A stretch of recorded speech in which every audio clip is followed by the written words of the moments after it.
Fellow Falcoholics, what is up? Welcome to episode 129 of the Falcoholic Live. I am your host, Kevin Knight, at Falcoholic Kevin on Twitter, joined by a full house of guests this evening. First of all, we have with us Evan Birchfield. He is on Twitter, at Evan Birchfield. Very easy to remember. Evan, how are you doing this evening? I'm good. I just hope everyone had a great holiday, and 2020 is almost over, and we'll be into 2021. Yeah, I'm looking forward to that, that's for sure. Also with us tonight, Eric Robinson. Eric, how are you doing this evening? I'm doing good, man. Black Monday is around the corner. Oh, yeah, there you go. Yeah, we're going to have some exciting times, I think, so that'll be so interesting. But yeah, he's at _Eric _Robinson, by the way, on Twitter, guys. Don't want to leave the Twitter plug out. But yeah, we're going to get into some stuff tonight. Talk a little bit about the game for those that missed the post game. I took a look at some of Dirk Cutter's play calling. Miraculously, I only had to watch the first drive to find a lot to nitpick, so that was interesting. But we're gonna get into the game a little bit. Get the takes from some of us who weren't on the post game show. We're going to get into the most recent head coach and general manager rumors. That's starting to heat up now with only 1 week left in the season. And then we're also going to take your questions about the draft and free agency. As the title is, draft season is here. We're definitely going to be getting into lots of draft takes and free agency takes and all that. So before we jump in there, guys, if you don't mind throwing a like at the video, that helps other folks find the show on YouTube. And if you're not already subscribed, hit that subscribe button, help us out there. Check out the Discord and the Patreon, all that good stuff. And we appreciate all your support, by the way. So let's jump right into this game. I know Adnan and I broke down the game in some detail post-game, so I wanted to get your guys' thoughts. Evan, I'll let you get the first crack at this. Obviously, it was a close game. It was, pretty exciting. We saw Koo. Was it a miss? Was it a blocked kick? It seems like maybe there's more of belief that it's a blocked kick now. But what was your general takeaway from the game? It was kind of a flipped script situation for this Falcons team. So,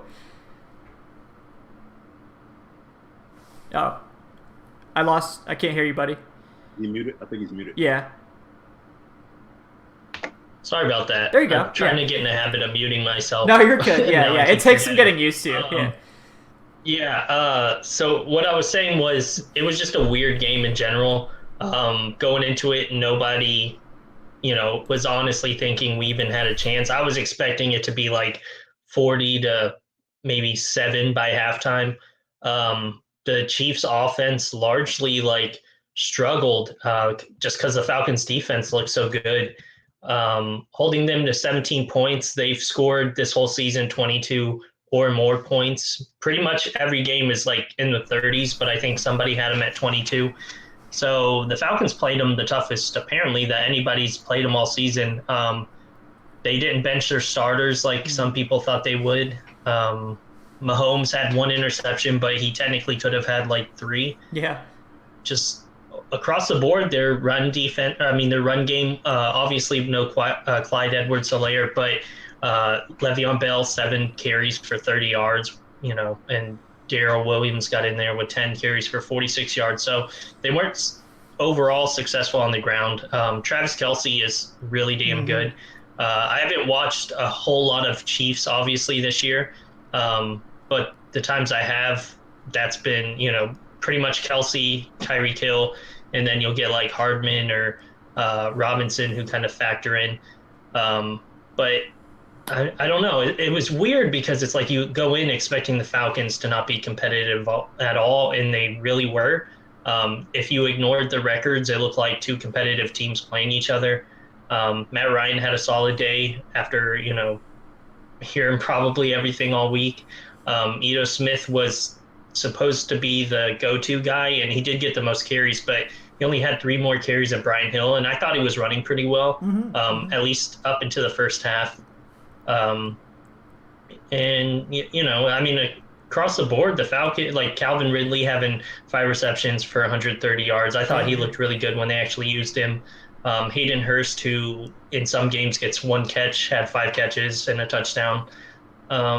And then, we got to see a little Chris Rowland kind of subbing in back there in the return game for Brandon Powell, who was on the or the injury report, not practicing today. So we might get another crack at seeing him next week because he kind of looked, I think one of them bounced probably within the 5 or whatever that he probably should have fair caught. And that's okay. That's his first game. I love seeing Rowland, finally getting some action. Matt Hennessy at center for the first time. I know we've seen him at left guard, but at his true position, it was a tough opponent, and I think that's important that the Falcons haven't done in recent years, where at least they're getting some of these younger guys out there to see if they're going to be relevant to the roster going forward. Because in past years they would just play all the starters because they're trying to win their job. Kudos to Morris, who's at least letting some of these young guys, and you could blame injuries too, but letting some of these young guys get some actual action. And, it sounds like Alex Mack might be good for next week, so that could be his final game, stuff like that. But I love seeing Gono out there, but we'll see. It was a loss in the end, the Young Wei Koo thing. You can blame it as being a block kick, or he just missed the kick. But it really doesn't matter because it benefits us. What? He protected the tank. He's a true legend. Yeah. Yeah, I mean, in the end, when we're drafting at 3rd, we're not going to care that he missed the kick. Yeah. So. Yeah, I mean, it would be cool for him to have. Yeah. You do want to see him get those kind of kicks made. Yes. As great as a season he's had, what makes the great kickers from interviewing like Morton Anderson, the thing he kept stressing, and I know you did interviews with him too, and you can probably relate to this, but he's big on, every kicker's got 2 legs really, but it's what makes the great ones from the good kickers who will have a couple years is what's between the ears. That's what he always says, how they are in those pressure situations when you're kicking with your team down by 14 and there's really no chance of winning. It's a little easier, but when the game's on the line against the defending Super Bowl champions and you could go, into overtime to potentially beat them, even though they probably wouldn't, but that's here nor there, to give your team a chance to do that. And then you miss, especially on, I think it was like a 39-yard field goal. So it wasn't like a 54 or something. You want to see your kicker make those. And he's young, and I like how the team's kind of not attacked him, obviously, but Raheem Morris basically told him he loved him, and that's what you want from a young kicker, who you want to turn into your franchise kicker for the next hopefully decade. You don't want him to get in these situations and then going forward, get in these situations where he's panicking or he's thinking back to, shit, I hope I don't miss again. You want him to feel calm. Yeah. But that's pretty much my thoughts. I know I'm just rambling at this point, but okay. It's already Wednesday somehow, so it seems like a long time ago. Yeah, it does kind of. Yeah, it's kind of wild. I agree with what you said. I liked the performance of Hennessy quite a bit more than Gono. Gono, both of them had tough matchups. Derek Notty's no joke, and Chris Jones in there. I think Jones generally was going up against Lindstrom, but Gono really did not seem very comfortable on the inside. And that makes a lot of sense when you know that he basically practices at tackle. Like he does not play guard a lot in practice. He did this week knowing that Carpenter was going to be out, but I do appreciate that they gave him the shot there, and I don't think we should really say like, oh, he can't play guard because of this one bad game. But I thought Hennessy was fine. I think we saw some very positive plays from him in his first start. He'll get better too. There's a lot of stuff that it's just muscle memory stuff and learning to lead a line. Like that was his first start, and we know chemistry is really important. If Keenan was here, shout out to Keenan. I know he wanted to be here tonight, had something come up, but he would really talk about how that chemistry and that continuity on the offensive line is important, and Hennessy just hasn't had the chance to build that yet. So I think going forward, we don't really have to worry too much about the center spot if Alex Mack is going to retire, if he doesn't come back in free agency. So I was really impressed with those guys in particular. Dirk Cutter's play calling was awful. 14 points from the offense is completely unacceptable. The Chiefs are a solid defense, certainly, but they're not a defense you should be scoring 14 against. I mean, we've seen them in a lot of close games that we wouldn't expect them to be in, but if you're holding them to 17 points, which I think Evan mentioned is the lowest total of their season, you should be scoring more than 20 points. So, like, that's inexcusable for an offense with this much talent.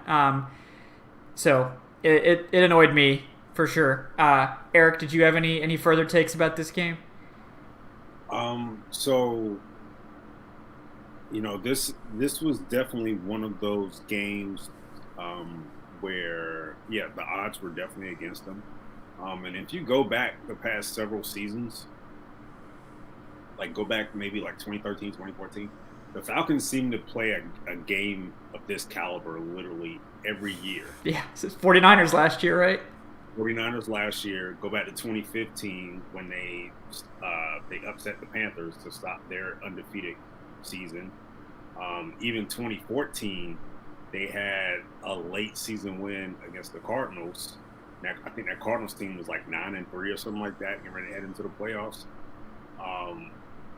So they for some reason they do this. I don't know why, but they do this. This is their thing. Yeah. It was a winnable game, and it's easy to look at it and say, "Oh, the Chiefs played down to their competition." Well, in each of the Chiefs' past 7 games, they've all been decided by 6 points or less. Yeah. So this was not a case where, to me, the Chiefs approached this like, "Hey, it's the Falcons. We're looking towards the playoffs already. We got things locked up." No, I think the Falcons actually took it to them. Yeah. I stress this a lot, even and this doesn't matter what sport. But when you're playing a team that's as elite as the Chiefs are, and the odds are against you, and you have to pull off the upset, there are certain things you need. Certain things you need are, you need a little luck on your side. Let's be honest. Yeah. And you need to have golden opportunities come your way that you are able to capitalize. The Falcons had those golden opportunities, but they did not capitalize on them. Yeah. 3 things that come to mind: the Foyer pick that got them to midfield. I think at that point it was still tied at 7. Yeah. They had an opportunity to, put another score on the board. They had a short field relatively. They stopped a deep offensive drive by the Chiefs, and they ended up getting a 3-and-out in front. Yep. The Brandon Powell fumble, that was right at the 20-yard line. Yeah. They were right in the red zone, driving again. Even a field goal in that manner would have helped. Oh, yeah. Field goals on both of those drives would have won the game. Yeah. Essentially. And then, of course, the A.J. Terrell dropped interception. You and I, Kevin, we've been driving the A.J. Terrell bandwagon since the day, man. And we're going to continue to do so. We think he's going to be a very elite corner, all-pro corner. But you have plays like that, man. And I know it was a tough catch. Yeah. It was. You got to catch it. Yeah, you got to catch it. Yeah, and he hit the ground, man. Oh, that was just rough. There's no like, oh man, he only got one. No, he got that. Yeah. Oh, it's just rough. I feel so bad for him. Yeah, I feel bad for him too. Yeah. I would understand if it was a high throw and he got one hand on it maybe, but no, he caught it. That was an interception until he hit the ground. Yeah. But you got to make plays like that. And I don't care if you're a rookie or a 10-year vet. Those plays don't come often. How often do you see teams have an opportunity to pick off Patrick Mahomes? Yeah, exactly. You don't see that very often. So you don't see that often. So you gotta capitalize on that. But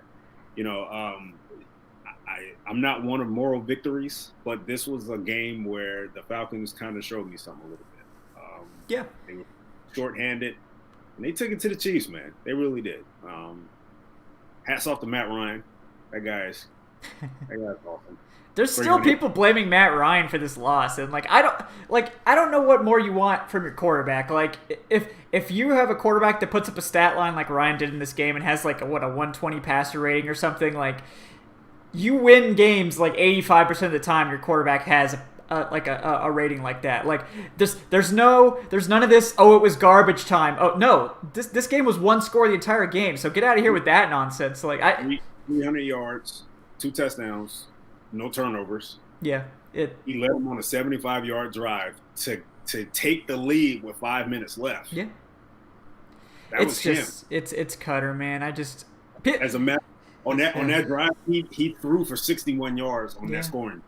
So that was him. Yeah. And then he drove them 55 yards to put him in field goal position to tie the game up. And he's still getting the blame. I don't yeah, like if Koo makes that kick and it goes to overtime, like is he still getting the blame? Like I just don't. Like if you don't like Matt Ryan, fine. If you want the Falcons to take a quarterback, also fine. But you don't have to say Matt Ryan's washed. Like I know there's some big argument going on in the chat about whether Ryan's washed or not. Like Ryan doesn't even need to be washed to want to take a quarterback. Like it's not necessary. Like you don't have to say Ryan's bad or Ryan's this or that. Like you might just say like the Falcons should take a quarterback because they're probably gonna be picking in the top 5, and it just makes sense to take a quarterback if a good one's there. But it just sounds so illogical for someone to sit here and say you look at the past 2 games. He's been excellent in the past 2 games. Yeah. But it's still used against him. Now, look, we came on the show after the Chargers game, and we all were like, dude, Matt cost him the game. Yeah. Yeah, I mean, we literally talked about, like, Ryan has to play better these final games, or they're going to take a quarterback for sure, and he's going to be out of here soon because fair or not. Yeah, and of course, like Ryan always does, he plays fine the rest. Like, he has down games like every quarterback, but, like, Patrick Mahomes didn't have a good game against the Falcons. You don't see anybody saying Patrick Mahomes is a bum. No. But yeah, that's really all my takes on that game. They brought it to them, and they needed to. They needed to punch the Chiefs in the mouth, man. Because I'll be honest, man. I thought it was going to be a bloodbath. Yeah, me too. We all did. So from the moment I saw Patrick Mahomes walk into the stadium with like some ski goggles on. Yeah, those were like some Oakley big ass sunglasses or something. Oh boy. Yeah, I was like, oh shit, yeah. He's seeing right through the Falcons defense with those things on, man, I tell you. Take the field with those on and throw for 5 touchdowns. Yeah, he just doesn't even wear a helmet, just wears the ski goggles. Right. Yeah. They took it to him, man. But that was definitely a winnable game. But yeah. I want to ask both of you guys this. Even in a loss, was that the kind of game that can really give Raheem Morris this head coaching job? No. I really don't think he's in contention for the head coaching job. I do think he's in contention for the defensive coordinator spot, particularly if the new coach doesn't have someone he really loves. I think he is a candidate for other teams, honestly. But I think the Falcons know they can get a top candidate, and look, the fan base is going to riot if they keep Morris. And, like, you shouldn't make all your decisions based on your fan base, obviously. But there is a business side to this, and the business side would be raising all the flags, saying, like, if you make Morris the head coach, he better be putting this team in the playoffs next year, or we're going to have no fans in the stands. Like, if they make that move, the pressure on Morris would be so ridiculously high because it would, there's a laundry list of things people are going to write. Like, the Falcons really aren't changing anything. They're still the same team. Like, the second they blow a lead next year, like, people are calling for his head. Like, I don't think they want to invite that sort of... I think they want the fresh start. Like, you get a lot of good PR for that. And, like, I think it makes a lot of sense, too, to go for an offensive head coach. I don't think Morris is a bad coach. I think he deserves to probably be a head coach somewhere, or at least the defensive coordinator here. But is he really in contention here? I don't think so, if I'm being totally honest. I believe he is. But Evan, your thoughts on that? Do you knowing the owner, knowing the what you've seen in the past? We saw it last year. They went 1-7, and essentially the win over the Saints. You can look back and say the win over the Saints probably saved Dan Quinn's job. Yeah. Do you feel the same way about this game for Raheem Morris, even though they lost? But what game that says, you know what, that spark Arthur Blank to say, hey, Raheem can turn this around if given time? I mean, there's really no way without, seeing what Blank's thoughts are, and he hasn't really shared anything lately, which is surprising since he talked a lot last year, even early in the season. But I think if they won, I would say he was definitely one of the top three they would probably consider. Right now, I think he's still going to have a fair shot at this just because of how tough they played him. Is he the favorite? No, like he would have had to pretty much win out to be the favorite. Yeah. But I don't think it's insane to think he's in that mixture of, if you have five coaches, he's one of them. Yeah. Just because of the familiarity with the players. Right. Blank obviously knows him. McKay obviously knows him. How the GM situation would, turn out with them keeping him on, I have no idea. It'd have to be a GM who's comfortable with him or knows him. But yeah, I mean, I don't think that at all hurt his chances. It only improved it. He's not going to get any of the blame for the coup miss. He certainly isn't going to get blamed for the loss in general because they shouldn't have been in that game. Under Dan Quinn, that game would have been probably like 40-7, like I said earlier. The defense has looked much improved. I think it would be crazy not to acknowledge that from the first 5 games. I think the only real criticism is if he's got the power to make some changes like he did special teams, keeping Dirk Cutter on. Obviously, it would have made a huge change, but at least acknowledging that the offense has some problems. Yeah. But yeah, I'd say he's definitely right now, whatever 4 coaches they have in mind, he's got to be one of the 5th one. I agree with you. I think a lot of people are looking at his candidacy as just a minority hire thing, the Rooney Rule, just meeting that quota for the Rooney Rule. I think it goes beyond that. Yeah. I think he is legitimately a candidate. Even how the season has played out, I think he's still got a shot. Yeah. Not saying he's going to get it. But Right. Yeah. Yeah, I do want to clarify because I feel like maybe it wasn't clear. Like, I don't think he's like a joke candidate. Like, I feel like they're giving him an interview out of respect and that it's a real interview. Like, it's not just a formality. It's not just because he's the interim coach. Like, I think Blank allegedly loves Raheem Morris. If Morris was winning, he'd be the next head coach. I have no doubt.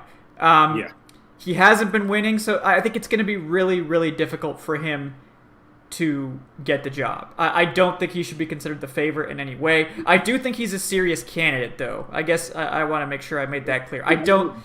Yeah. He hasn't won, but I think Arthur Blank sees some things here and there that shows, like, okay, given a full offseason, given an NFL season without COVID, possibly, given, some changes to the roster here and there, that Raheem can turn it around. I'm not saying he can. I love Raheem Morris, but I like him more as a DC in this conversation compared. Me too. I think it's worth mentioning though that there's been talk about him being a head coach elsewhere. So it's not just the Falcons who possibly think, oh, we could actually hire this guy full time. Like there's other teams that are at least considering him. Yeah. Like he's not a joke. No, he's not. I think he has a much better chance to end up head coach somewhere else. But I think if he doesn't get the job that he wants, I think he has. I would say he's maybe the favorite to be the Falcons defensive coordinator in 2021.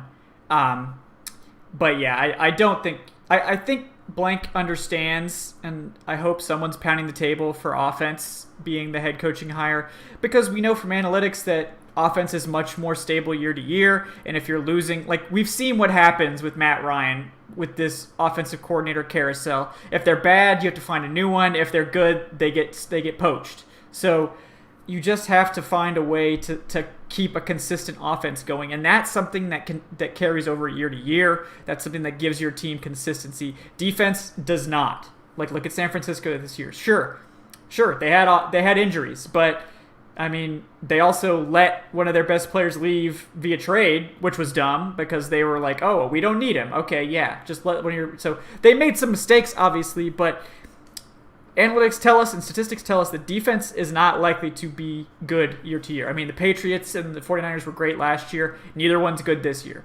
And you could point to injuries and you could point to opt-outs and whatever, but this is not something that's restricted to this year. It happens every single year.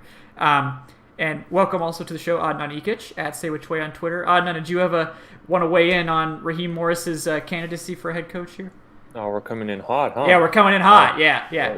Right from this, no easing me into anything. No, Nope. like softballs, nothing. Nope. It's just like you're on the clock, Adnan. on the clock immediately. I'm on record. I don't want a single member of this coaching staff to be back next year in any capacity with this team. Next question. All right, that's hot. I like it. It's short and to the point. Yeah, I mean, I certainly understand that aspect of it. It's mind-boggling to me that we have a total defensive collapse against the Buccaneers, and then a total shutdown performance against the Kansas City Chiefs, which is like a 4-quarter, great performance by the defense. And in some capacity, like against the Bucs, some of it can certainly be blamed on injuries, right? Like the Falcons were down to Tyler Hall at corner and had to go up against Chris Godwin and Mike Evans and Antonio Brown. Yeah, so when they lost 2 starters in that game, okay, like it's probably going to make things really difficult. But I think we should put it into context that this is a defense that's lacking talent, particularly at pass rush, and in the secondary, it's kind of a real mixed bag. So I think what Raheem Morris has been able to do since taking over is impressive and deserves some props, but I also don't disagree at all with just wanting a clean slate, which is kind of where I'm at as well. I mean, I'd be okay with Raheem Morris as a defensive coordinator under a new coach, like a new overall leadership structure, but I also wouldn't be surprised if they just want a clean house too, honestly. So that makes sense. It has to be on the condition that the new head coach wants him as his defensive coordinator. You cannot force that onto a new head coach. Be like, all right, you can be the coach, but this has to be your DC. It's what the 49ers tried in 2015 with, I forget who they were interviewing, but they told him that Tom Sewell had to be the defensive coordinator, and no legit coaching candidate in his right mind will let like the owner or like Rich McKay dictate who's going to be his assistant. So that has to be like the condition for it.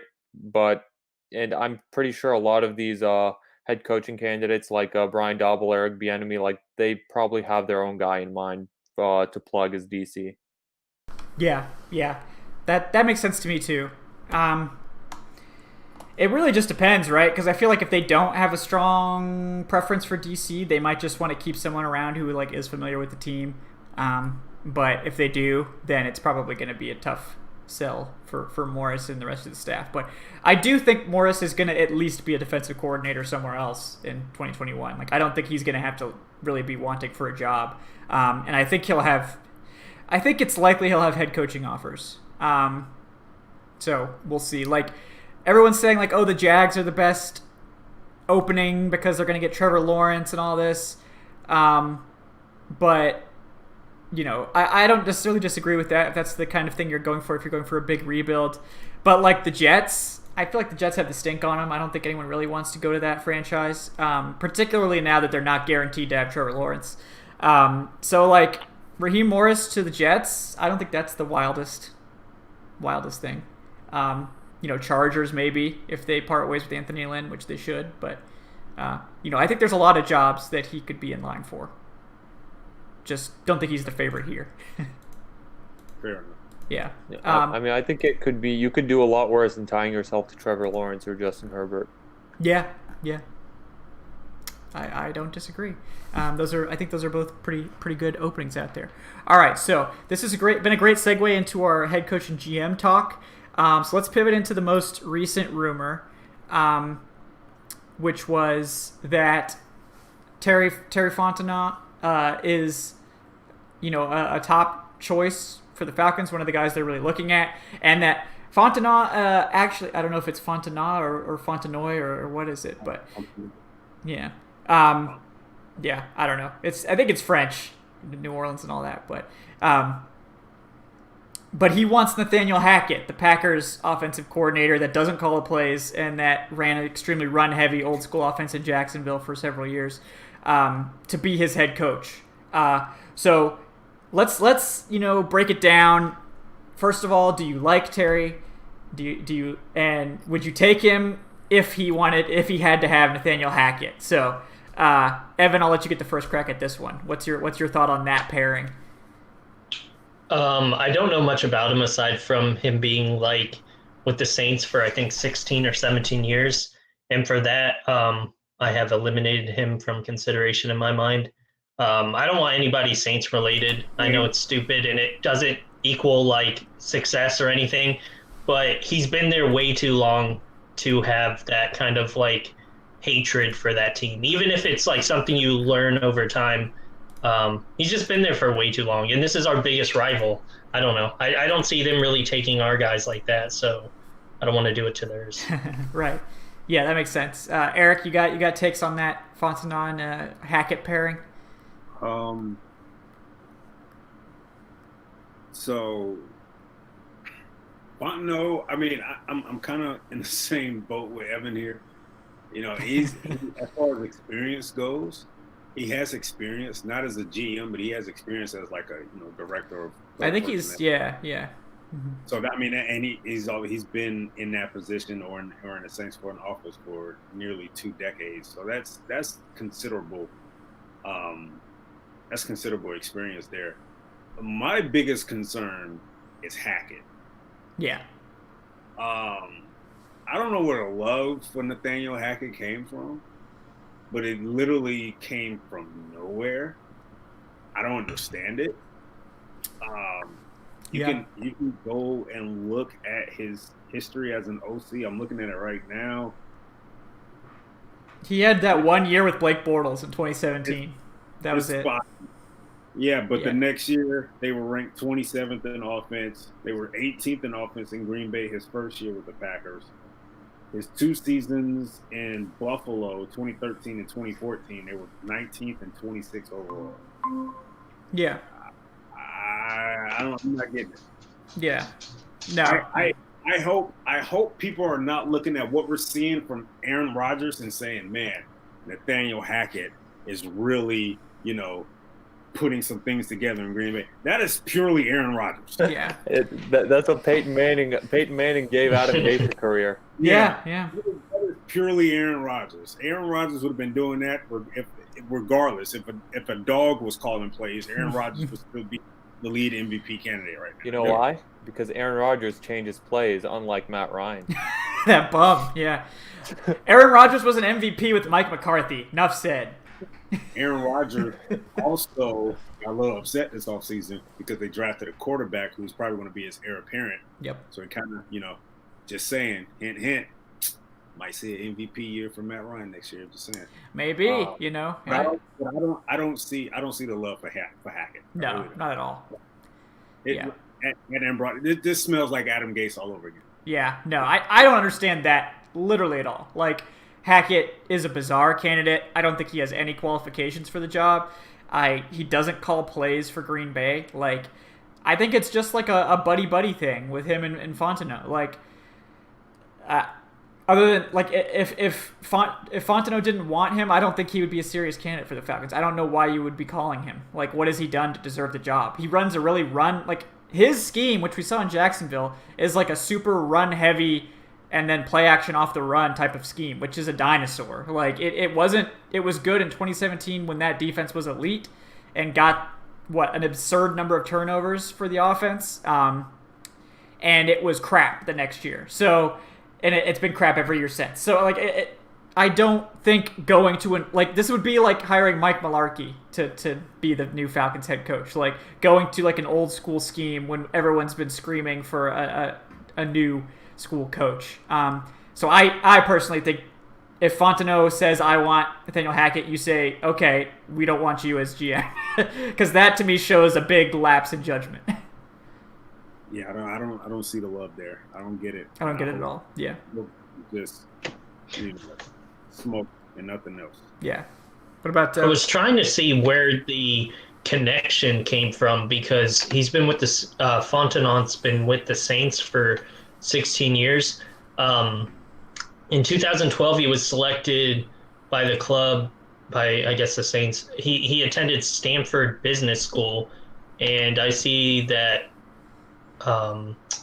Hackett was with Stanford from 2004 to 2005, but that's really the only connection that those two have, because they haven't crossed paths, so he wasn't on the Saints at all or anything. It's weird. So I don't really get the, like, this is my guy. Like, it would make sense if he was on the Saints, but I don't know. Yeah, I honestly don't know. I think that's a weird one. I mean, where the rumor comes from gives me some pause. Like, I don't take it super duper seriously, if I'm being honest.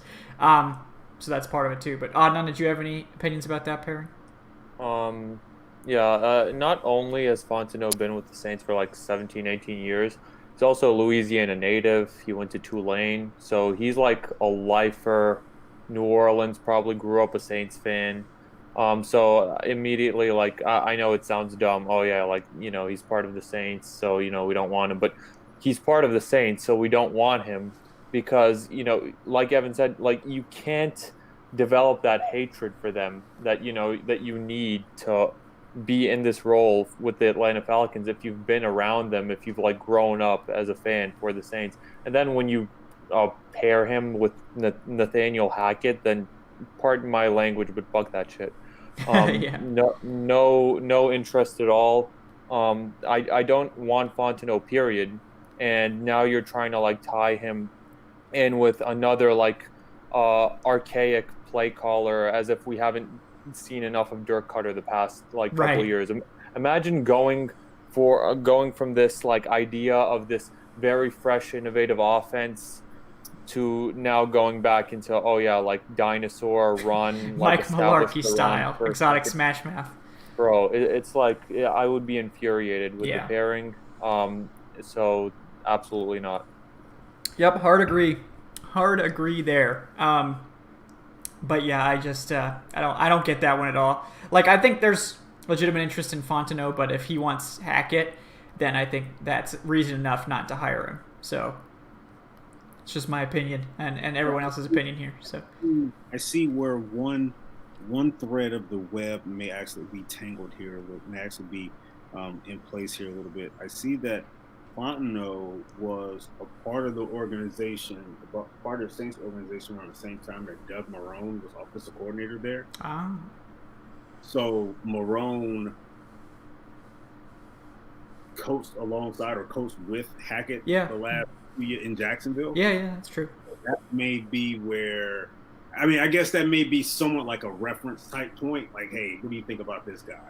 I think this guy here has what it takes to be a head coach. Right. So that make where Fontenot may have went to Marrone and said, hey, what do you think about this guy? Or who would you consider for a position, for a head coaching position? He might have thrown his name there. Right. Just trying to. Yeah, and like it's possible that Fontenot or Hackett didn't really want to run that run-heavy scheme, and he got to Jacksonville, and they're like, this is what we're running. If you want to be OC, you're going to run some form of this, like Cutter was supposed to do here. Like, we're running West Coast, figure it out. And maybe he had to kind of make it work, and maybe he actually has his own system that he wants to run, but he doesn't call the plays in Green Bay either. Green Bay clearly doesn't run this old school, run-heavy scheme there, and they made him the OC, even though he doesn't call plays. So, like, it's possible, this stuff, but, like, there's no way for us to know that. So we can only go off of what we know. The conspiracy theorist in me is saying, how do we not know the Saints are not trying to infiltrate the Falcons? It's the long game.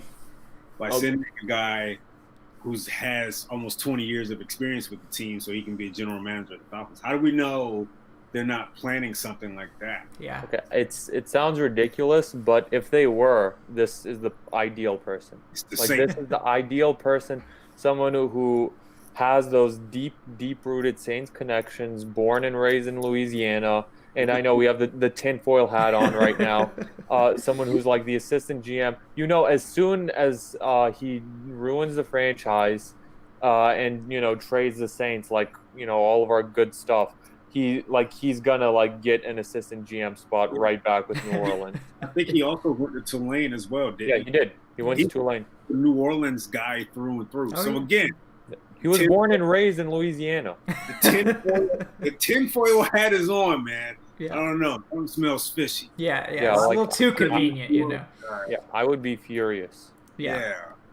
All of a sudden, this New Orleans guy wants the Falcons GM position. In fairness, I'm sure he wants any GM position. Yeah, but probably. Still, still that's throwing cold water. I haven't heard his name for Houston or for New York. I haven't heard his name for anybody. No, it seems like the Falcons are the I ones didn't that even have know he interest. existed until I didn't he was either. tied to Atlanta. Yeah, either. Yeah. Yeah, I feel like we're the only franchise dumb enough to be entertaining these guys. To be honest. Yep. All right.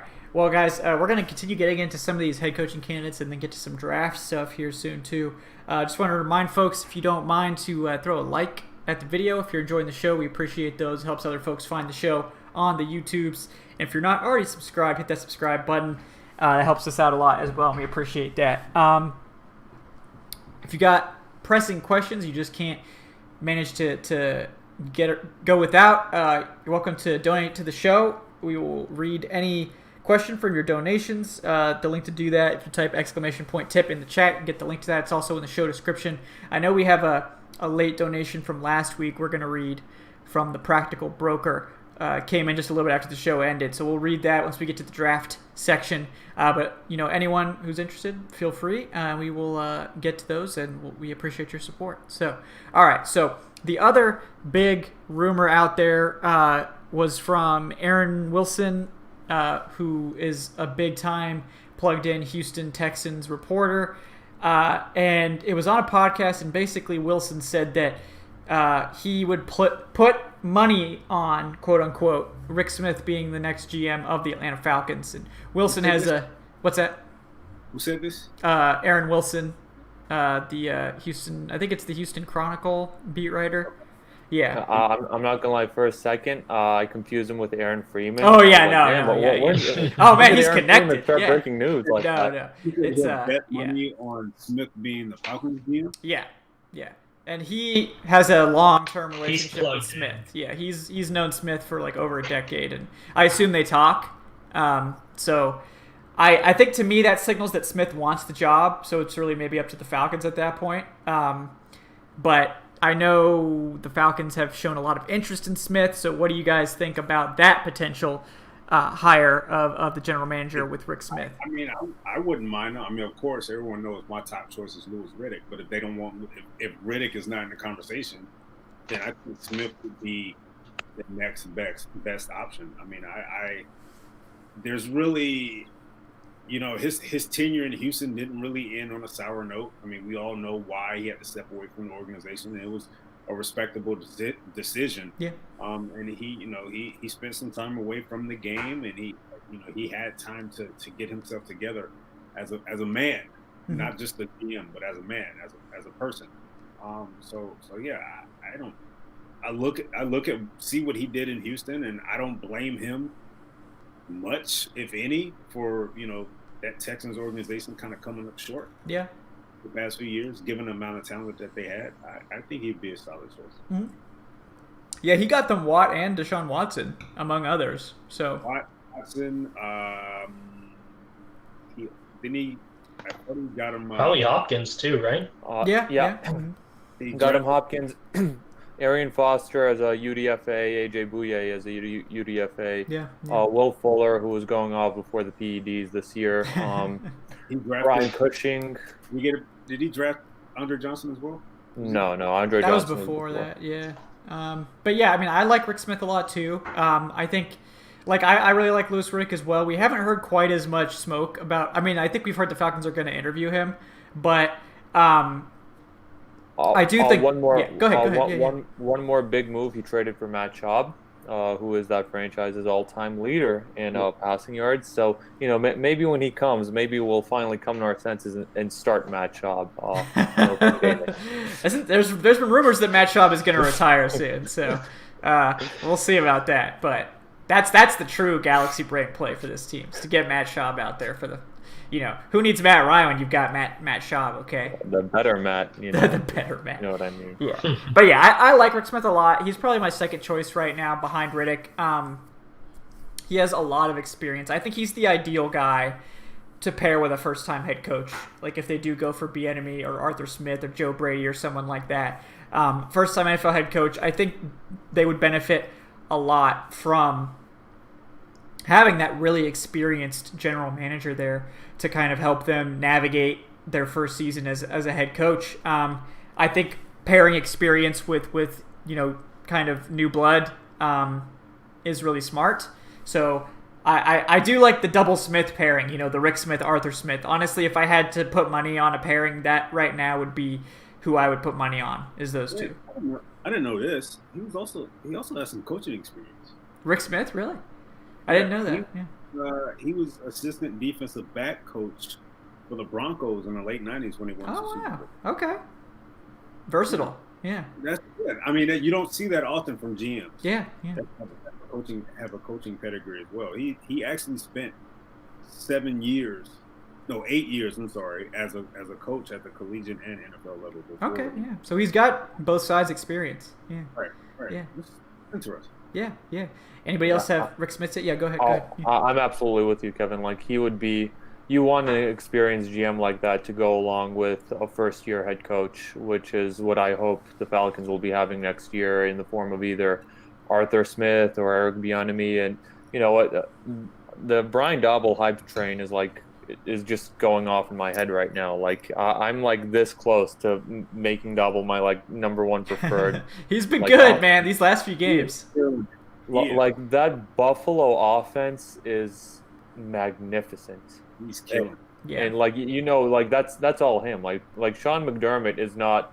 He's like giving him the offense. He's stepping away and he's saying, "Do your thing." Yeah, do yourself.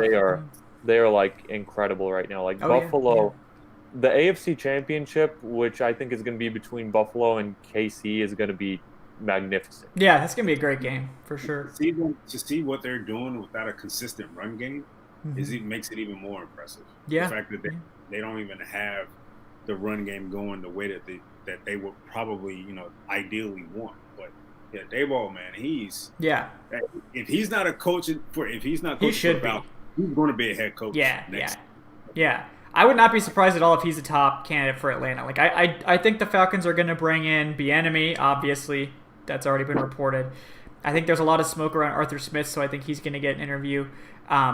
And Daboll should absolutely be one of the guys. Raheem Morris is the fourth guy. And then I don't know if they're going to go after like Robert Saleh or Joe Brady.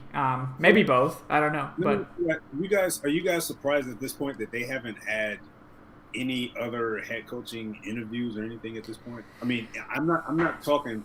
I think it's a sign, of course, that they're waiting for these guys' seasons to be over so they can interview. But yeah. What about the former NFL head coaches who are unemployed? Right. They haven't really brought anybody in that aspect as well. Yeah. I mean, I do think, and like, we haven't heard a lot, but I do think this team has a candidate in mind that they want to hire. I don't think this team necessarily makes it super obvious who they're going to hire or who they're going to talk to beforehand. They're kind of secretive about it. They've been pretty open about the GM stuff, which I found a little bit different, but they're probably like, it makes sense to me, like, if they know that Rick Smith wants to be here, like, they could have hired him already, which is kind of interesting, like they haven't, but they're waiting for guys to be able to interview after the season. But I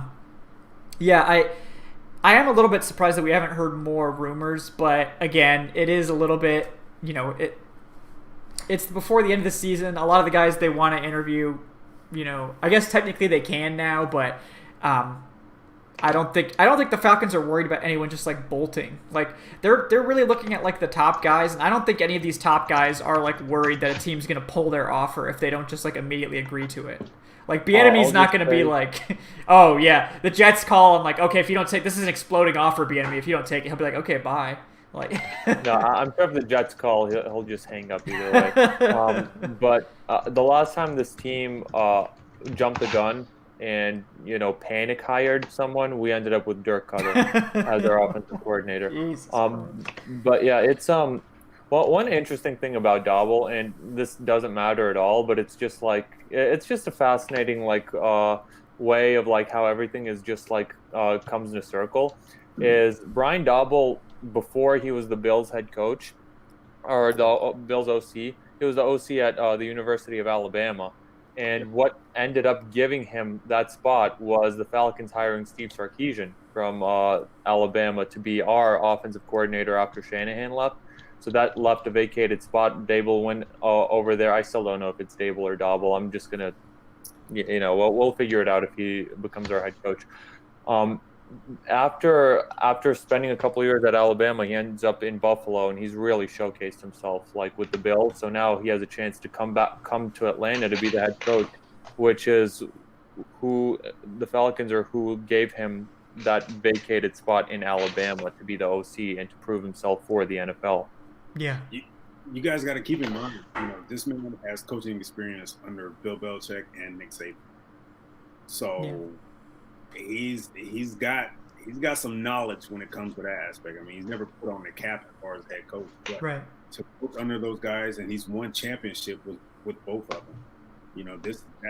That's a pedigree that he can bring to the Falcons locker room that they haven't had in a while, a long time. Yeah. That's a championship pedigree that this can Yeah. Yeah. One connection that I just wanted to mention on Rick Smith is in 2008 he joined the NFL's competition committee, which Rich McKay's obviously been, I think, the president of for years. So they're very familiar with each other. I don't know how much his influence will be, in getting Rick Smith the job, but I like Louis Riddick, but also I think Rick Smith would be an ideal candidate just because of the experience. And, already knowing Rich McKay, he's not going to walk on eggshells around him. So just a little connection there. Yeah. I mean, that's definitely the guy that I would say is the odds-on favorite for this team. And Aaron Wilson saying he would put money on it, and it makes me pretty confident. Like, I think that if they want Rick Smith, they're going to interview a few guys after the season ends, and I think we could see Rick Smith hired before, by the end of next week. I think we could see Rick Smith as they're gonna do their due diligence. Yeah, they're gonna wait for the season's over, interview a couple guys here and there, and say, all right, you know what? No one has really blown us away like Rick Smith, so let's just go. Yeah, exactly. I think it's, honestly, I would not be shocked at all if by the end of next week, Rick Smith is the GM. I think they're going to do some interviews next week.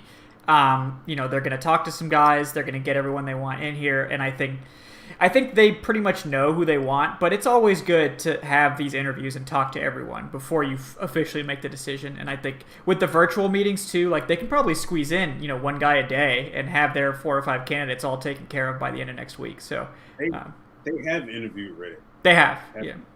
Yeah, okay. Well, actually, I don't know. I know they have talked to Smith.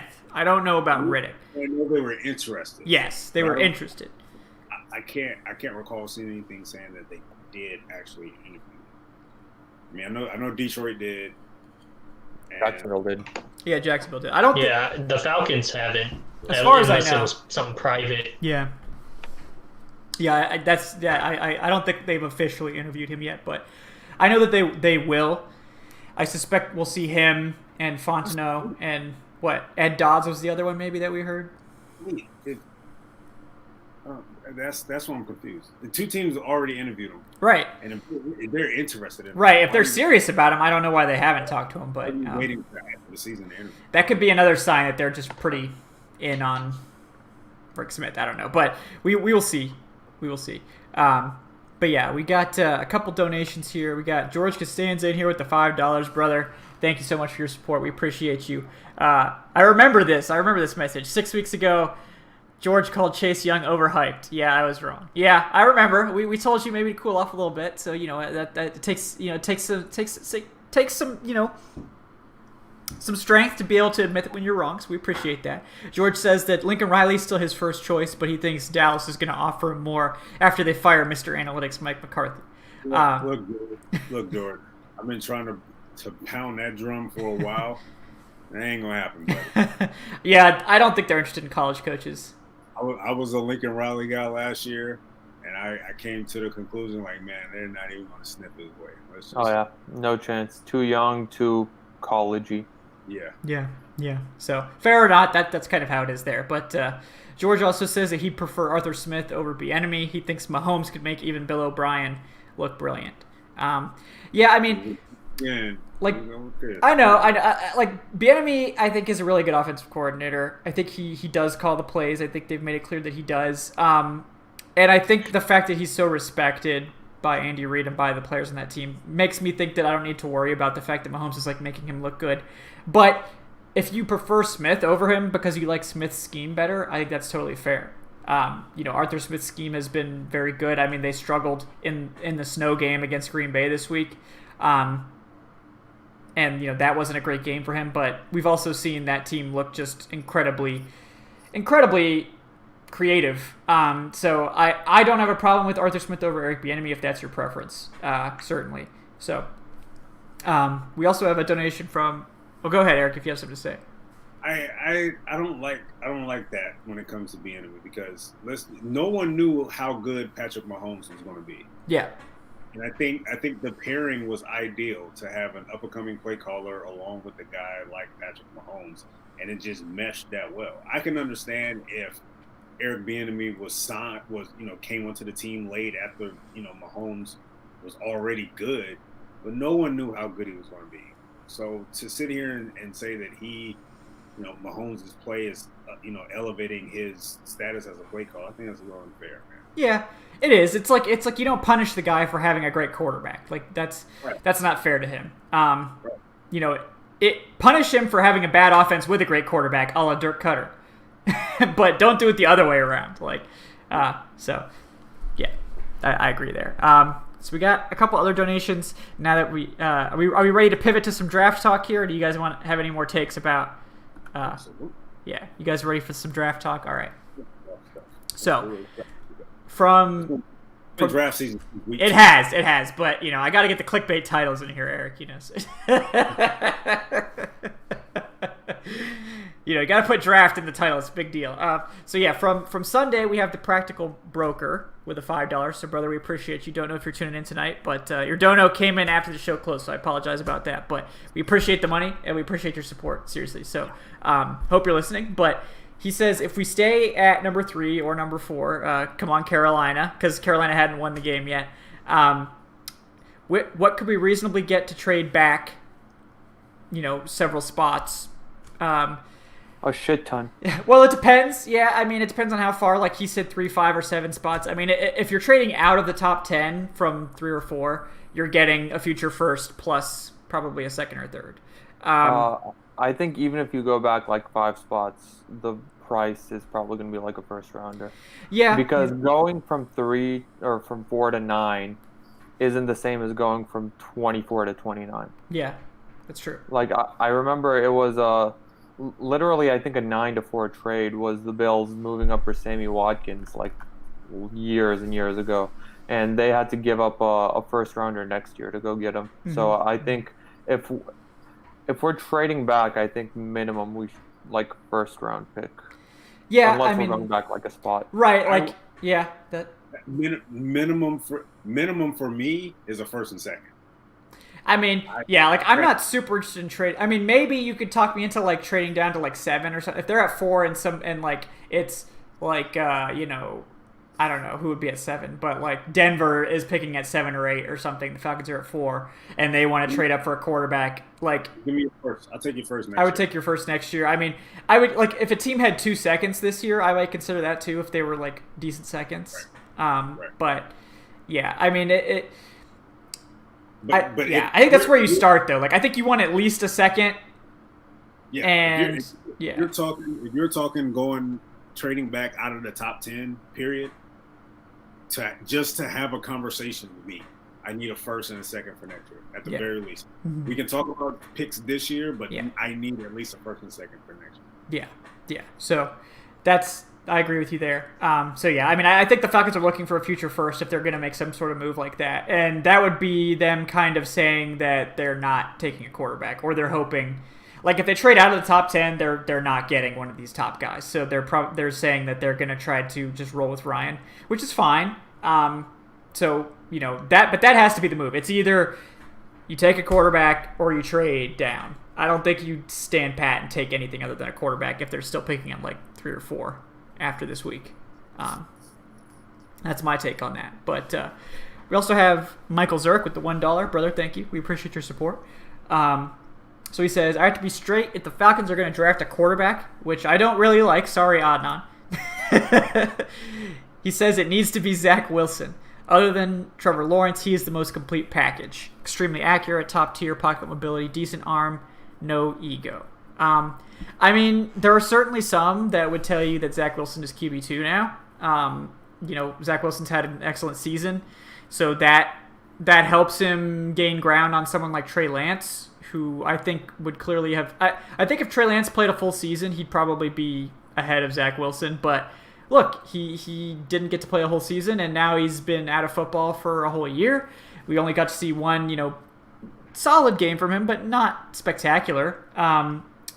And like Fields is coming off a really bad game, so obviously Fields is going to get dinged, especially from recency bias for having a bad game. And like honestly, I don't think he's going to have a great game against Clemson either. Like Clemson's defense is no joke, so I think he's going to struggle against Clemson. So, but I would tell you not to scout a quarterback on their worst games or their best games. You should scout them on their body of work. And I'm not a quarterback expert. It's probably the position I'm like the least comfortable scouting, but enough people I trust have Justin Fields as QB2, even with his struggles, that I still view him that way. So I'd still go with Justin Fields. I think the upside is pretty ridiculous. I think he's shown enough to be that kind of elite quarterback prospect. And athletically, he's head and shoulders above Zach Wilson. They both have great arms. Zach Wilson, more polished passer, certainly. But Justin Fields is an elite athlete, and you can't teach that. You can polish up Justin Fields' passing. You can't teach his athleticism, and it's pretty ridiculous. So, you guys want to weigh in on the quarterback debate here? Anybody? Man, you know what? As the weeks grow and mount, man, I'm really starting to become more and more of a Zach Wilson fan. He's made it really hard to ignore him. That's for sure. Really he's starting to grow on me, man. I like what Fields has to offer because, of course, Fields brings the size and athleticism to the position. But man, Wilson seems like a natural when he throws, man. He's a great passer. It just pops out of his hand. And I'm not comparing him to Mahomes, but from the aspect of like throwing power and throwing accuracy, he can make any throw, and he can make it. He can put it there, dude. I'm telling you. The one thing that concerns me, he's listed as what, 6'3", 210. He's a little thin. Yeah. I think that's a lie. I don't think he's 6'3". No, he's a little thin and a little short. I mean, he's a little short. I think he's probably barely 6 feet. He's 6'3" on Tinder. He's 6'3" there. Yeah, he's not 6'3" in real life. I can't see that. But yeah, and he's starting to grow, man. If the Falcons wanted to stay in the top 5 and take a QB, that might be my guy. I think Wilson is the most likely of all the quarterbacks to be available for Atlanta at 4, if that's where they end up picking. I think Fields is probably still going to go second overall because these orgs do what I said. They don't scout. They scout the breadth of the career. And look, Justin Fields, 2019 was elite. I mean, it was crazy. He's had some great games this year, and he has had some not so great games. And like, it's really called attention to some of his deficiencies. Like, I think he's a little slow with his reads. I think he's a little bit gun shy sometimes, but those are things you can teach. Like, and look at Josh Allen. Like, Josh Allen was a terrible college quarterback. I know someone was like, everyone missed on Josh Allen. No, people didn't miss on Josh Allen. Josh Allen's eval was he was a bad college quarterback, don't draft him high. And the Bills took a huge gamble, and it paid off. And sometimes that happens. Like, sometimes you really can coach a guy up, and it works out for you. But most of the time it doesn't. So I wouldn't go using Josh Allen as some sort of example of why you should swing all the time on these like guys that suck in college and just all of a sudden become good NFL quarterbacks. It's extremely rare. That being said, you have to be a little bit more. You do need to be forward thinking. Like the Josh Allen example, like he did have the tools. He had the athletic ability and the arm and all these things that you can't teach. And the Bills were like, look, we think we can coach this guy up. We think we can get him making better decisions, and we can clean up his throwing motion. We can do all these things and help him be a better quarterback. And they did. Kudos to them. They did a great job. I Justin Fields is nowhere near as far off as Josh Allen was as a college quarterback. Josh Allen was a goddamn disaster. I mean, that guy. I mean, he was awful at times. Like, Wyoming was a bad. Like, they had a losing record with Josh Allen. He got drafted in the first round. So, Justin Fields is way further along than Josh Allen. But it just depends on what kind of quarterback you want, I think. And if you want the dual threat guy, you're going to want Justin Fields or Trey Lance. And it depends a lot on the offense, right? So if Bieniemy comes in here or Arthur Smith comes in here and they really want that dual threat quarterback, the guy that can really threaten with his legs, they're going to prefer one of those guys over Zach Wilson, even though Zach Wilson has the best tape of any quarterback other than Trevor Lawrence this year. Because it's about what you want this quarterback to do, not in his rookie year, but over the course of his career. If they want a pocket passer who does have pretty good mobility, like I think Zach Wilson does have pretty good mobility. He's not like a statue. He's not Kyle Trask. Kyle Trask is like Tim Tebow, man. That dude is like like he can take a sneak for a touchdown, and he does, but he can't move, man. That dude's a statue. So he also threw 3 first-quarter interceptions in his last game. Yeah, he did. I don't get the Trask hype, honestly. Like I don't.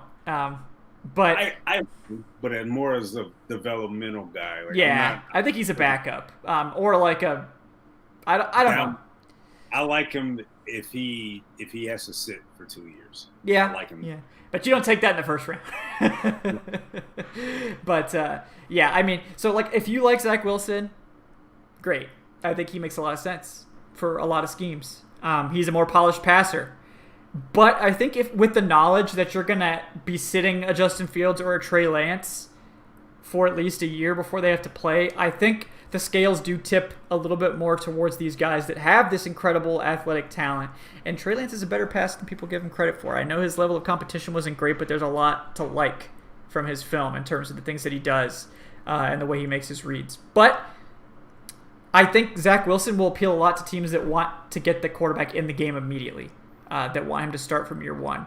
And like I don't think that's ever a bad thing to take. So if you're talking about preference, it probably comes down to the head coach because I think all these guys have traits that you want. I don't really think anyone's taking Trey Lance over Justin Fields, even if he has a bad game against Clemson too. But like Justin Fields versus Zach Wilson, I think that's a worthy debate, and that's what we're talking about here. So are you saying, Eric, that you're for Wilson over Fields at this point? I know we're putting you on the spot here. I know, but it's kind of hard because right now I can say no, but at the same time I feel that Zach Wilson is going to test out of this world before the draft, and I would not be surprised if draft night he's the second quarterback selected. Yeah, it's kind of tough right now. It is. It's tough. Yeah. It's pretty much just they both bring some different things to the table, but I don't know. Right now, man, honestly, if I had to make a decision, then I would say Zach Wilson is probably my QB2 right now. Okay. Yeah, I appreciate it. Like we gotta get the takes out there. I appreciate that. Did Adnan or Evan, you guys want to weigh in at all on the? I just think it's fair if you value Wilson as your number 2 over Fields. I think it depends on coaching preference because Lawrence is obviously number 1. He's going to go number 1. But then beyond that, it's like it's tough to tell. They're both so close they're pretty much 2A and 2B at this point. And then, you have Lance coming in at number 4. So I think we're in a good spot to be able to I don't think Miami's going to go quarterback. Yeah, no. They just drafted Tua last year. So we'll be in a good spot to be able to grab either one of those 2 guys or to be able to leverage one of those 2 guys for a trade back. Yeah. But it's important that we how do I say this? Hold on to that number 4 draft spot this Sunday. Yeah, I agree. Yeah, we're going to talk about that to close out the show too. But Evan, did you have a take there on that quarterback discussion? I don't I'm not confident enough in any of them. I guess Wilson probably more than any of them, but I'm kind of leaning more towards the trade back, which isn't going to happen. But like my dream is Arthur Smith to come in, and then if they want to go like defense, that's fine, and then maybe take like a Mac Jones later on. I prefer that route right now, but there's so much time for things to change. I did want to come up with like a little scenario just because I'm curious what your guys' thoughts would be. Obviously, Lawrence goes one, but between now and the combine in pro days or whatever, let's pretend that Lawrence is still one, but Lance for some reason drops to like round 3 or 4. And Fields is like round 2, but Wilson's still pretty much where he's at. Would you still take Wilson, or would you want to take Fields like in round 2 and go somebody else round 1, or take Lance in round 3? Not to get confusing, but hopefully you guys are sticking with me there. Yeah. Lance in round 3, and then take 2 players ahead. Does that make sense? Yeah. I mean, I guess to me, like how I want to see how confident you guys are currently. Obviously, there's a lot of time still between now and the NFL draft, but how confident you guys are in these certain quarterbacks. Yeah. I mean, to me, I'm confident in all 4 quarterbacks with that top 5 pick. I'd be happy with any one of them. Trevor Lawrence is the clear one. I think he's an elite generational prospect. I think Justin Fields is really good. He's still my quarterback 2. And I think Zach Wilson has really made a case for number 3, but I really like Trey Lance too. I had Trey Lance ahead of Wilson before his great season, so I am confident in all 4 of those guys. They're not all going to work out, but that probably has more to do with the team they go to than people want to admit.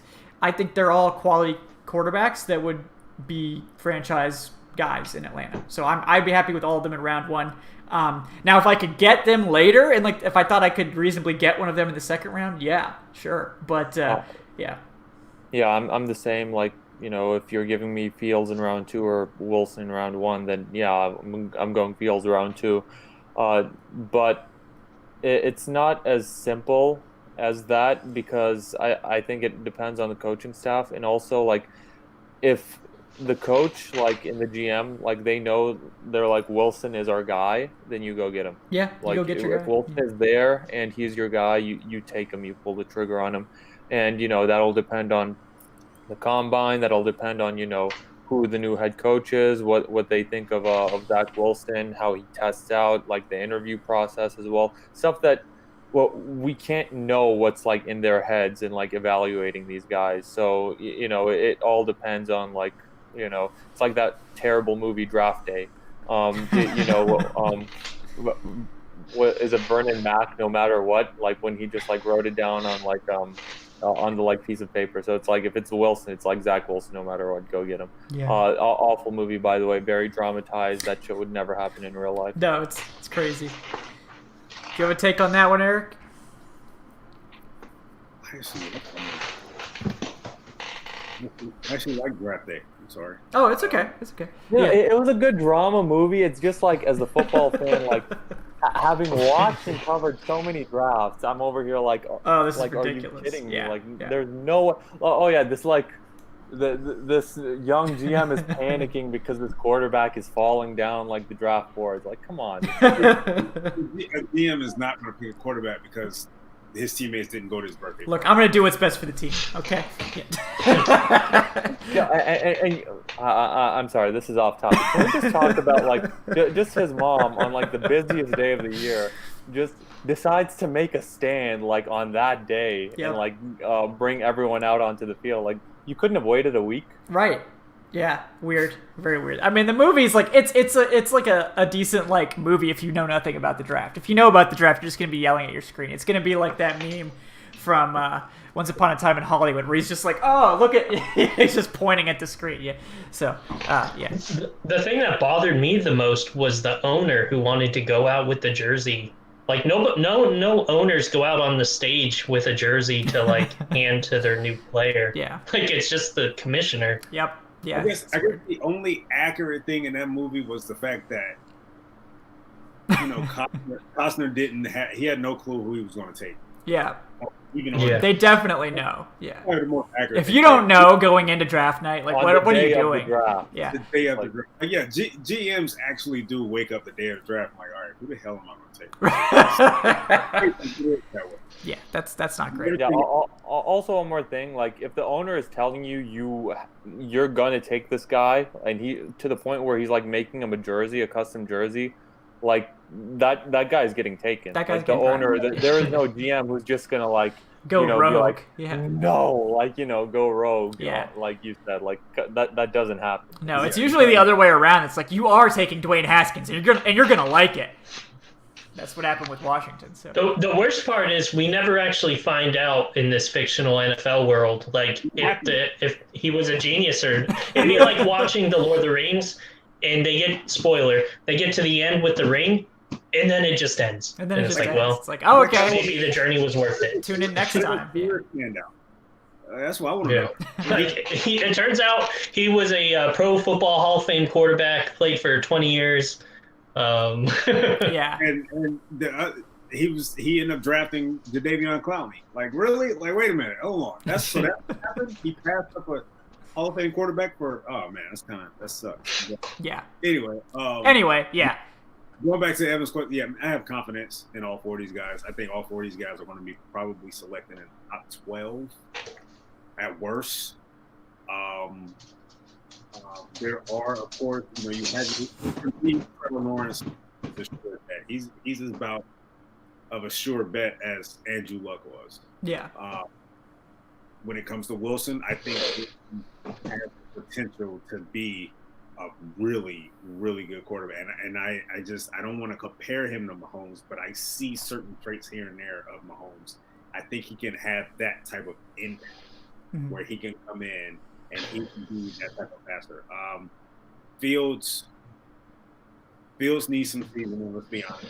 He needs to sit here. I think Lance needs to sit about 2 years. I'm not sold on Lance like Kevin is.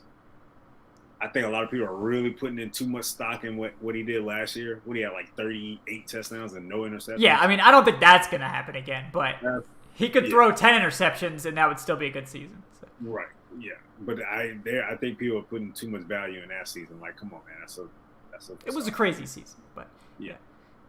But I have confidence in all 4. I have confidence that all 4 would be first rounders. I don't know if all 4 are going to pan out. It rarely happens that way, right? Yeah. Some 4 first-round quarterbacks have all actually been like. I'm not talking Hall of Famers, but they've all been like good. Solid. Yeah, I mean it's been rare. But like again, I think that has a lot to do with where they go more than anything. So maybe 84. Maybe. Yeah. The draft class. Yeah. You can at least say with in what was it 2003 with Eli and Ben and Phillip Rivers. That was one.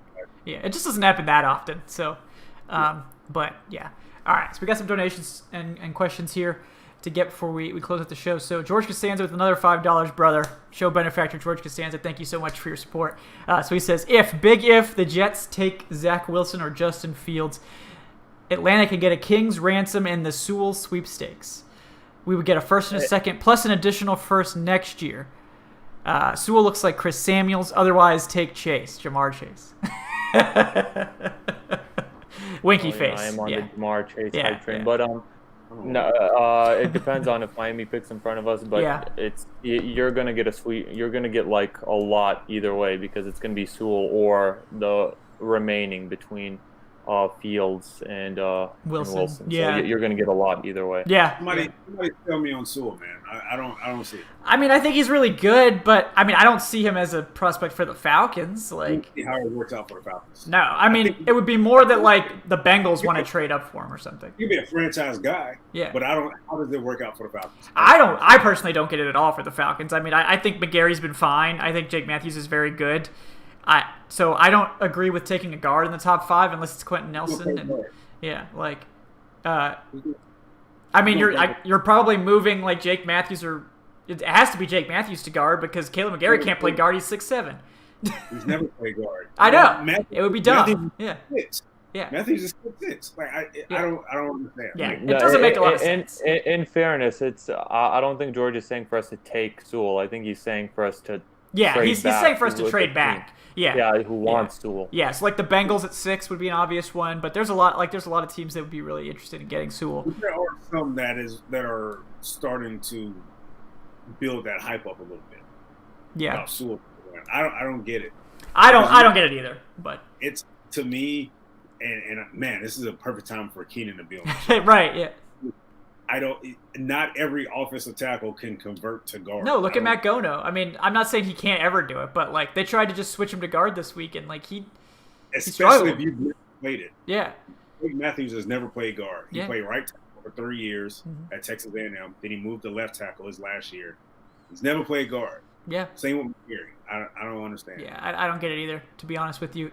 So yeah, I mean, I think if Sewell's still on the board and the Falcons are picking at 4 still, that's one possible trade down. I think you're probably getting more for a quarterback trade down, honestly. So it's probably, if someone's really giving you a ransom, it's probably gonna outsell whoever's trading for Sewell. But I do think Sewell is someone that could be traded up for as well. So that's something important to. I doubt we're getting a future first from the Bengals at 6. If we're like trading down from 4 to 6 with the Bengals, we're not getting a future first. We might get like a third to move down a couple spots. But looking at this team, how can anyone? Because I've said, let's take Parsons if he's there, just because he's an impact defender and he can be that type of guy from day one. But I don't see how anyone can look at this team and say no to Parsons, but say yes to Sewell. Yeah, I mean, like, Parsons is not a position of need, but, like, you can get him on the field with the pieces the Falcons have. Like, you can play him at edge, you can make him your Sam, you can rotate him in certain packages. Like, he's not a need, but I think his presence makes Deion Jones a better linebacker. Yeah. Makes Floyd a better linebacker. I don't get how, and at least to me, that is a transition you can make. You can put Parsons at Mike, slide Deion Jones to more of the natural will spot, and then have Foye at strong side linebacker. I just that's easier to pull off than having drafting Sewell and saying no. I mean, you're better off like trading back into the teens for like with the Patriots and taking Wyatt Davis and picking up a future first and like a second and a third. Like, who's a natural guard. Right. You're better off doing that, I think, than taking Sewell at 4. But I know that's not what George was saying. He was talking about the trade. But, yeah, just for those saying that we should take Sewell at 4. Another quick question for you guys. I know we're going to close out real soon, but real quickly. Anybody foresee a team that's going to trade in the top 10 for a quarterback? Do I foresee a team? I mean, the Patriots, the 49ers, I think both of them could. The Vikings could. The Broncos. I think the Vikings, Like you got to realistically happen on draft night. Yes. There was a team that you would say outside of the top 10 to make a splash for a quarterback. Patriots or 49ers. Yeah, like either of those teams, they would pay a lot because their defenses are like set up already. Yeah. Yeah. So, I mean, the Patriots generally don't do stuff like that, but I think that they could because they've never been in a situation like this before. And then the 49ers, like, they have no dead money on Garoppolo's contract. Like, if they think they can pull off a trade to get Kyle Shanahan's guy, like, say Zach Wilson does go and Justin Fields is on the board, I think Shanahan would love to get his hands on Fields. So, allegedly the 49ers do want Wilson as well. That's been the buzz. So, like, I think either way, the 49ers might really be interested in that sort of trade up. The relationship is there between the two teams. So that's one I would watch. But I certainly think it's possible we could see something crazy like that. But that would mean the Falcons aren't getting a quarterback. Because, I mean, I think the 49ers are going to be picking, like 12 or 13th at the highest. 13. Yeah. So, like, if they lose, they're probably maybe picking 12 or 13th. So, like, I just don't. They probably aren't getting Lance at that point. So, maybe that's fine. I mean, I think you're getting tremendous value in terms of your picks, and you're probably still getting an impact defender there. And you're probably getting a future first and a second and that sort of thing. So that's always nice too. But you're passing on quarterback with the trade down that large. So we've got another $1 from George Costanza saying we should sign Dwayne Haskins. Ohio State quarterbacks are interchangeable. Also, we should go Kyle Pitts or Jamar Chase at 3, right, Eric? He's just trolling you, buddy. He just knows he triggered you with the Jamar Chase talk. But. I'm done.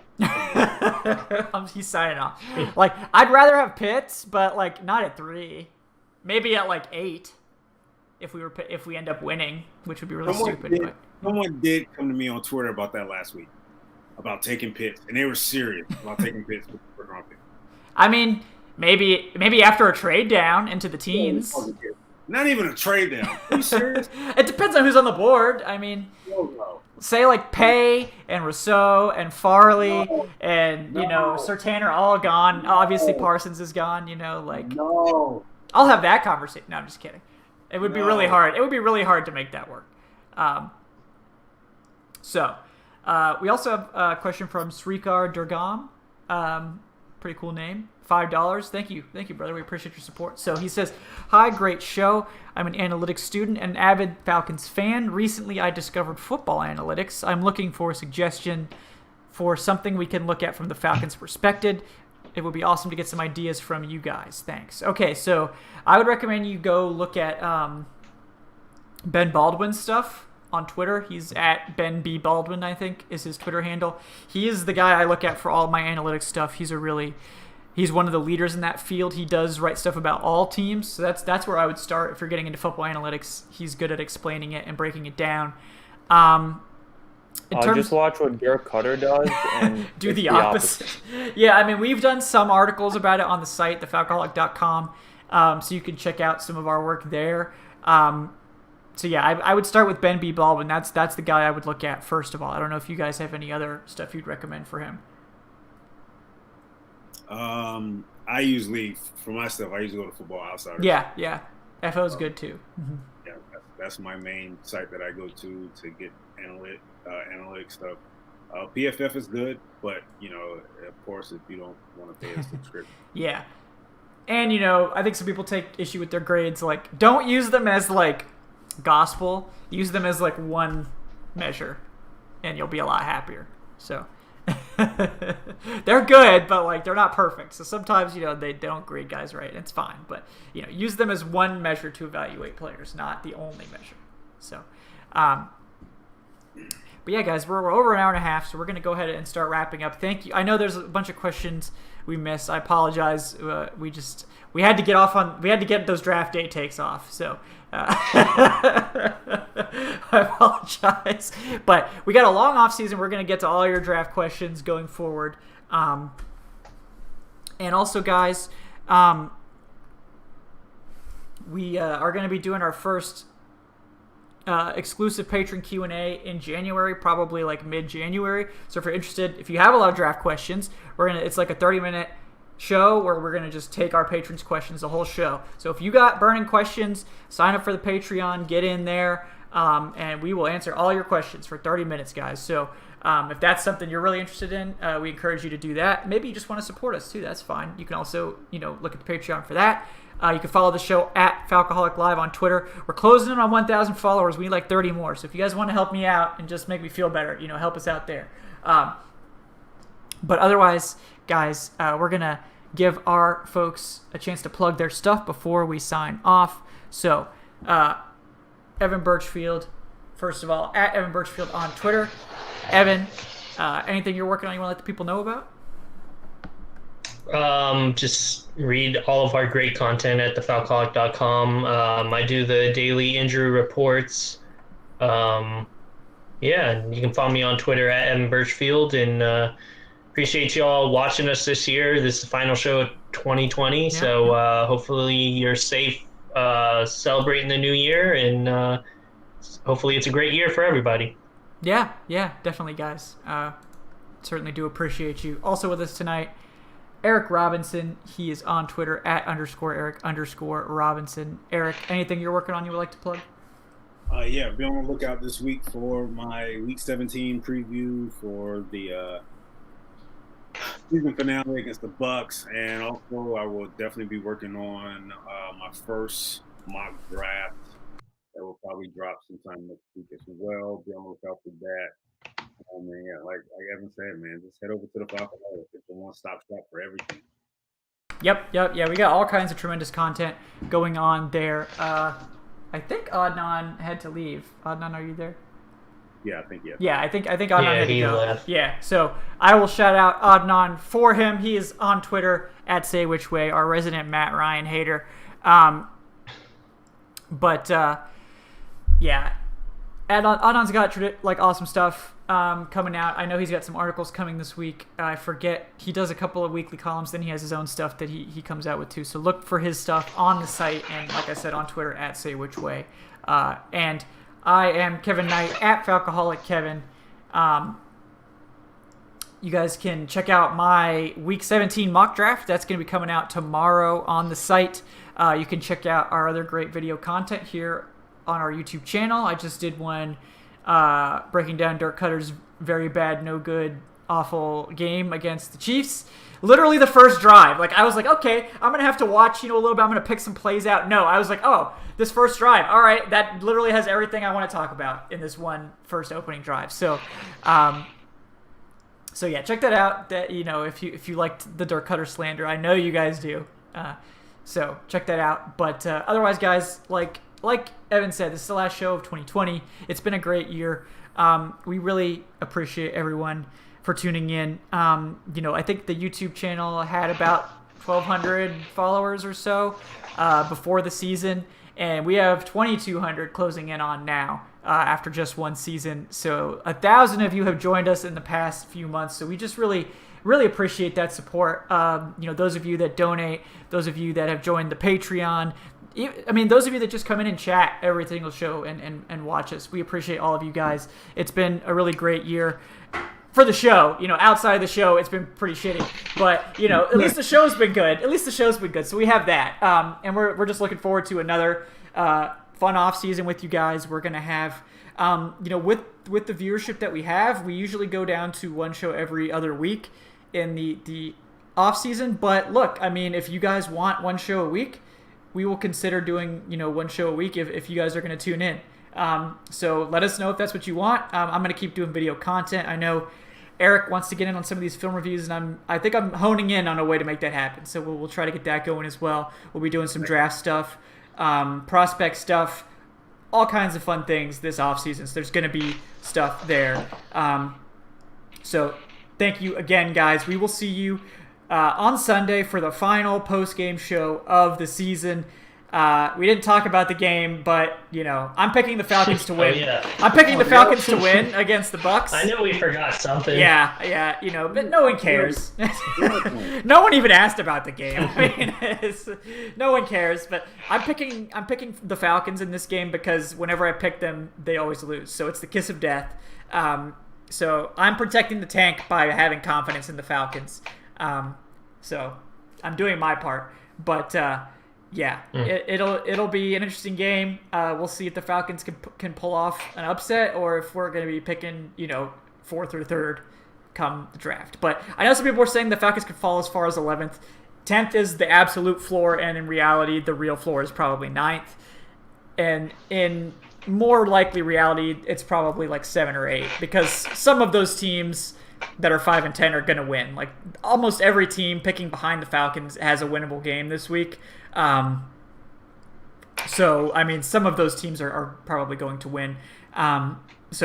Worst case scenario, this team is picking in the later half of the top 5. Best case, it's 3rd. Most likely, they're probably picking where they are right now, which is 4th. So, we'll see what happens. And we'll go from there. But we will talk to you guys on Sunday after the game. Enjoy your New Year's, guys, and we will see you on Sunday for the